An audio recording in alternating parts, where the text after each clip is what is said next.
Hi all, this is Simona Rich, and this is the article I've just written about how fantasies obscure reality, and it contains much more than that, so I will read it out to you. It's getting cold here now in Vilnius. At the moment, it's only 8 degrees Celsius, which is 46.4 degrees Fahrenheit. I went out for a walk and had to go back to put another layer of clothing to keep me warm. Then I had a nice long walk, came back, and to my pleasant surprise, the radiators were warm. It's centrally heating here.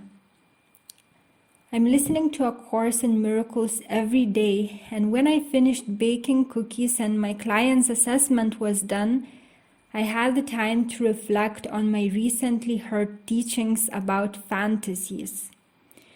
This course teaches that fantasies obscure reality. It's something that we want to make out of dissatisfaction with how things are, but this further makes us distance ourselves from that which is beautiful yet hidden. It's another layer put on the layer created by the ego, concealing light and love.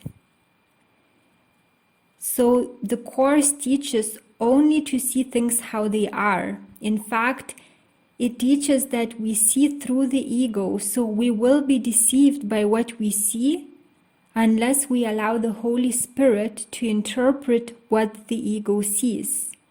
Again, I need to emphasize that these A Course in Miracles terms, like the Holy Spirit, are not the same as biblical ones. The Holy Spirit in the Course language is the mediator between our created illusory world and the spiritual world, and it can never leave us. I'd rather think of some other term for it, I guess, then that would carry less charge. So maybe I should call it the mediator. So if we allow the mediator to show reality, it will show how things really are. But even if we don't engage in fantasies but really want to see, at first the ego will try to frighten us through uneasiness within. And also it will try to frighten us through all kinds of fears, guilt, all kinds of darkness. Yet behind that heavy mental content, light and love reside. So we must never be afraid to look directly into that darkness, in whichever way it manifests. It doesn't exist, in fact. That's what the Course teaches. The ego also doesn't exist because it arose out of our own creations from separation.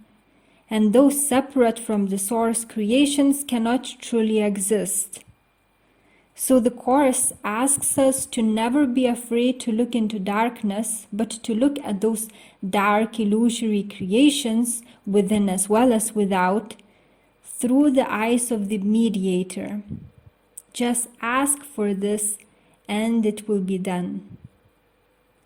If we strive to really see and to never be afraid to look into that which appears dark, eventually we will be able to see that those are only illusions, so all our fears will end.